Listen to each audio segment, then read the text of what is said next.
Hey guys, welcome to my channel fresh start, a platform to connect and support. चलिए जल्दी जल्दी हम अपना साइंस एमसीक्यू का रिवीजन स्टार्ट करते हैं जो एसएससी सीजीएल एग्जाम्स में पूछे जा चुके हैं और आगे आने वाले बहुत से एग्जाम्स में ये हेल्पफुल होंगे। लेकिन इससे पहले आप मेरे चैनल को लाइक, शेयर और सब्सक्राइब कर दें और नीचे दिए हुए नोटिफिकेशन बेल को प्रेस करना ना भूलें। तो चलिए स्टार्ट करते हैं। पहला क्वेश्चन है, cream get separated out of milk when it is churn, this is due to, answer होगा सेंट्रीफ्यूगल फोर्स। ठीक है, तो हैवियर पार्टिकल जो होंगे उन पे सेंट्रीफ्यूगल फोर्स ज़्यादा लगेगा, जिसके कारण जो क्रीम है वो सेंटर से दूर वॉल की तरफ जा करके इकट्ठा हो जाएगा। इस तरह से आप सेपरेट कर सकते हो।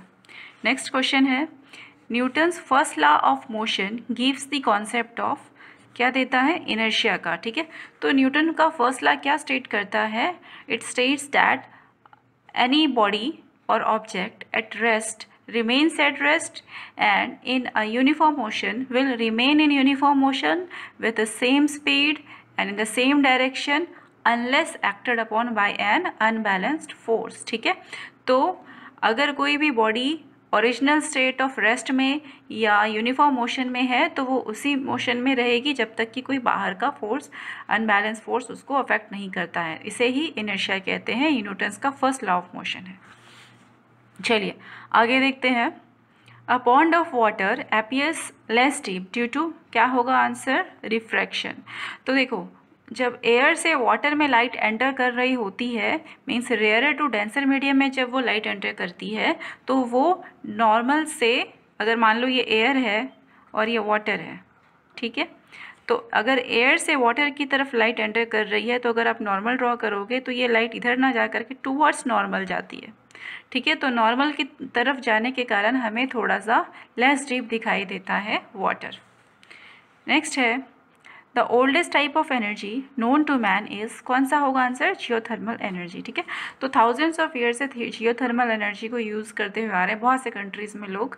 ठीक है, तो जियोथर्मल एनर्जी बेसिकली क्या है, ये एक अर्थ की इंटरनल हीट एनर्जी होती है। ठीक है, तो अर्थ की जो इंटीरियर एनर्जी है, हीट एनर्जी है, उसको यूटिलाइज किया जाता है फॉर कुकिंग करने के लिए या हीट करने के लिए। नेक्स्ट है, rusting of iron takes place due to, answer is oxidation.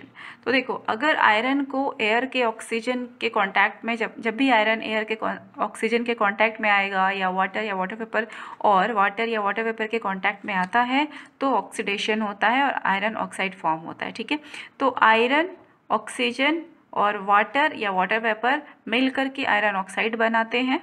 ठीक है, नेक्स्ट क्वेश्चन है, एनर्जी, और दूसरी चीज़ ये है कि रस्टिंग में क्या होगा कि जहाँ पे एयर में ह्यूमिडिटी ज़्यादा होगी, जहाँ पे एयर में मॉइस्चर कंटेंट ज़्यादा होगा, उसमें रस्टिंग ज़्यादा होगा, बहुत जल्दी वहाँ पे रस्टिंग होती है। तो जो कोस्टल एरियाज़ होते हैं वहाँ पे ह्यूमिडिटी ज़्यादा होती है, वहाँ पे आयरन में रस्टिंग जल्दी होती है। चलिए अब देखते हैं next question, energy that is produced commercially from coal is called, क्या कहेंगे उसे, थर्मल एनर्जी कहते हैं। ठीक है, तो इसको हम थर्मल एनर्जी कहेंगे। नेक्स्ट है, we always see the same face of the moon because, क्यों ऐसा होता है, क्योंकि it revolves on its axis in a direction, it takes equal time for revolution around the earth and rotation on its own axis, ये इसका answer हो जाएगा। ठीक है, तो जितना टाइम इसको लगता है अर्थ के चारों तरफ रिवॉल्व करने में, उतना ही टाइम वो लेता है अपनी एक्सिस में रोटेट करने पे, इसलिए हमें मून का हमेशा सेम ही फेस दिखाई देता है, सेम साइड ही दिखाई देगा।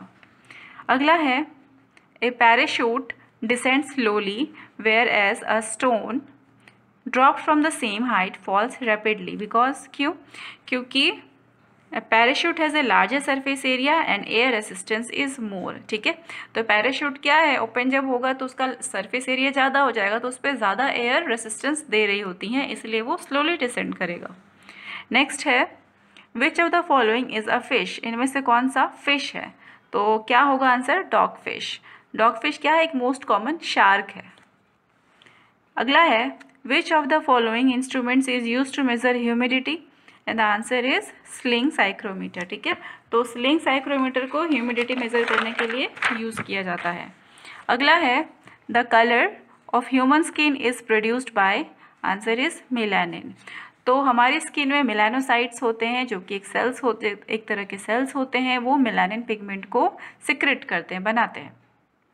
अब ये मेलानिन पिगमेंट क्या करता है, स्किन को कलर प्रोवाइड करता है और साथ में जो अल्ट्रावायलेट रेडिएशन है जो सन से आ रही हैं उनके पेनिट्रेशन को, मतलब उसका जो स्किन में एब्जॉर्प्शन हो रहा है उसको काफ़ी एक्सटेंड तक प्रिवेंट करती हैं। अगला है which one of the following is not transmitted via blood transfusion. तो आंसर क्या होगा, टाइफॉइड। ठीक है, तो इसमें HIV, हेपेटाइटिस और मलेरिया तीनों ही ब्लड ट्रांसफ्यूजन से ट्रांसमिट हो सकते हैं, बट टाइफॉइड नहीं। टाइफॉइड क्या है, ये एक बैक्टीरियल डिजीज है जो साल्मोनेला टाइफी के कारण होता है। और ये कब होता है, जब कोई कॉन्टामिनेटेड फूड या वाटर को इंजेस्ट करता है, खाता है, ठीक है, या पीता है। और वो कैसे होता है कॉन्टामिनेशन, जब फ्लाइज जैसे कि हाउस फ्लाइज हैं या कोई इंसेक्ट है वो किसी कॉन्टामिनेटेड या अफेक्टेड जो इंडिविजुअल की फीसिस पे बैठते हैं और फिर आकर के आपके खाने पे बैठते हैं, तो इस तरह से वो स्प्रेड करते हैं। नेक्स्ट है the type of mirrors used in the headlamp of cars is, answer is parabolic concave. अब देखो हेडलैम्प्स पे जो लाइट बल्ब होती है वो पैराबोलिक जो कॉनकेव मिरर है उसके फोकस पे होगी। अब वो जो लाइट है वो उसकी कुछ रेज डाइवर्ज भी कर रही होती हैं, तो वो रेज जो डाइवर्जिंग रेज हैं वो कॉनकेव जो मिरर है उस पर पड़ती हैं और वहाँ से ये पैराबोलिक कॉनकेव मिरर जो है, रिफ्लेक्टर जो है, उसको पैरेलल बीम्स में इमिट करता है। ठीक है, तो इस तरह से ये हेडलैम्प्स में यूज़ होते हैं कार्स के। अगला है flat footed camels can walk easily in sandy deserts because, क्या होगा answer, because pressure on the sand is decreased by increasing the area of the surface in contact.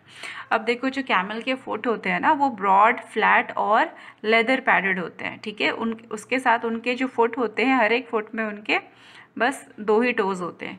तो अभी क्या है, अगर जब वो चलने लगेंगे तो क्या होगा कि उनका जो ब्रॉड फीट है वो स्प्रेड करेगा, जो लेदर पैड है वो स्प्रेड करता है, तो सरफेस एरिया जो कांटेक्ट में है डिज़र्ट के सैंड के वो इंक्रीज़ होती है। ठीक है, तो इस तरह से वो उनके पैरों को डेजर्ट में, रेत में सिंक होने से प्रिवेंट करता है और वो इजीली चल पाते हैं।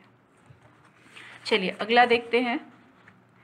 The lustre of the metals is because of, किस कारण होता है, reflection of light due to the presence of free electrons. ठीक है, ये इसका आंसर होगा। अगला देखते हैं, one of the following is use to dissolve noble metals, that is, क्या होगा, एक्वा रेजिया। ओके, तो देखो पहले नोबल मेटल समझते हैं। नोबल मेटल्स किसे कहते हैं, ऐसे मेटल्स जो इजीली केमिकल रिएक्शन से रिएक्ट नहीं होते हैं और ना ही कोरोड होते हैं और ना ही जल्दी वो किसी एसिड से रिएक्ट होते हैं, उनको नोबल मेटल्स कहते हैं, जैसे कि गोल्ड, सिल्वर, प्लैटिनम। अब एक्वा रेजिया क्या कहते हैं, एक्वा रेजिया एक ऐसा मिक्सचर है जिसमें HCl और नाइट्रिक एसिड मतलब HNO3 3:1 या 4:1 के रेशियो में प्रेजेंट होता है, तो वो नोबल मेटल्स एक्वा रेजिया में डिजॉल्व होते हैं। अगला है gun powder was invented by, answer is Roger Bacon. Next, which one of the following is not a plant product, answer is saccharin. Saccharin क्या है, ये एक आर्टिफिशियल स्वीटनर है जो डायबिटिक जो पर्सन्स होते हैं, पेशेंट्स जो होते हैं वो यूज़ करते हैं एज अ स्वीटनर।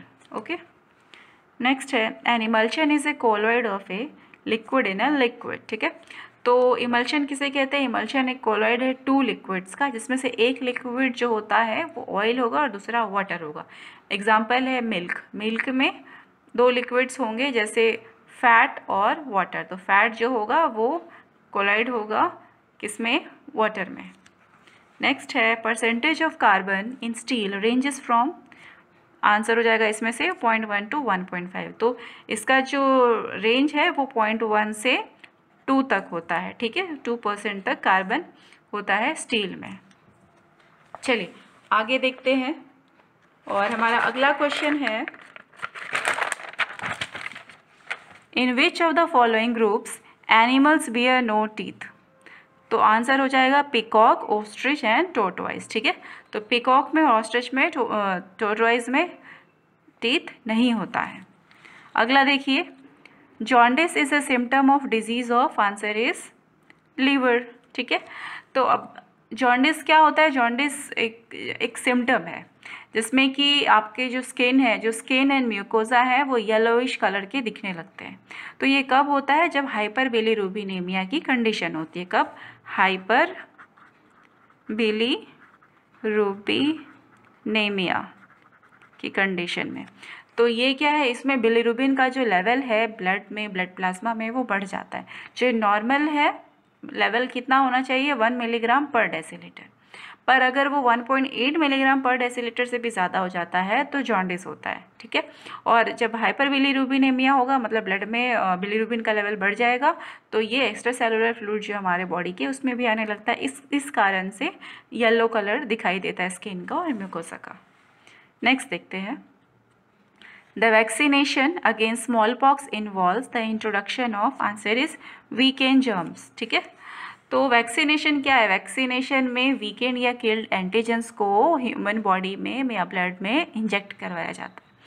तो इससे क्या होता है कि वो एंटीजेंस जो होंगे वो इम्यून सेल्स को स्टिमुलेट करते हैं एंटीबॉडीज़ प्रोड्यूस करने के लिए, और वो ऐसे एंटीबॉडीज़ होती हैं जो उस पर्टिकुलर एंटीजन को डिस्ट्रॉय करती हैं, ठीक है। अगला है, deficiency of vitamin B6 in man causes, answer is anaemia. तो विटामिन B6 को पायरिडॉक्सिन भी कहते हैं और ये माइक्रोसाइटिक एनीमिया कॉज करता है। Next, the first successful heart transplantation was done by, किसने किया था, CN बार्नार्ड ने, ठीक है। Human to human heart transplant किया था। अगला देखिए, yellow fever is transmitted by, answer is Aedes. तो एडिस एजिप्टी, ठीक है, एजिप्टी, ये मॉस्किटोज जो होते हैं ये येलो फीवर कॉज करते हैं, और येलो फीवर एक तरह का वायरल फीवर है, ओके। तो ये एडिस इजिप्टी मॉस्किटोज जो हैं वो क्या करते हैं, उस वायरस को ट्रांसमिट करते हैं, कैरी करते हैं टू ह्यूमंस। अगला देखिए, अगला है, which one of the following is a major green house gas, and answer is carbon dioxide, okay. Next, in atmosphere the lower most layer is, कौन सा होगा, ट्रोपोस्फेयर। तो ट्रोपोस्फेयर में एयर जो होता है वो मिक्स्ड होता है और एल्टीट्यूड के साथ टेम्परेचर डिक्रीज होती है। अगला देखिए, washing of peeled vegetables removes the vitamin, कौन सा, C, विटामिन C रिमूव होता है। इसलिए कभी भी वेजिटेबल्स को पहले ही धुल लो फिर छीलो, छीलने के बाद नहीं धुलना चाहिए, नहीं तो विटामिन C उसमें से वॉश हो जाता है। अगला देखिए, pasteurisation is the process in which milk is heated to, answer क्या होगा, 63 degree Celsius for 30 minutes, okay. तो फ्रेंड्स, मेरे इस तरह के वीडियोस को देखने के लिए इसे लाइक, सब्सक्राइब और शेयर करना ना भूलें, और नीचे दिए हुए नोटिफिकेशन बेल को ज़रूर प्रेस करें ताकि आपको हमारा वीडियो तुरंत देखने को मिल सके। Thank you for watching.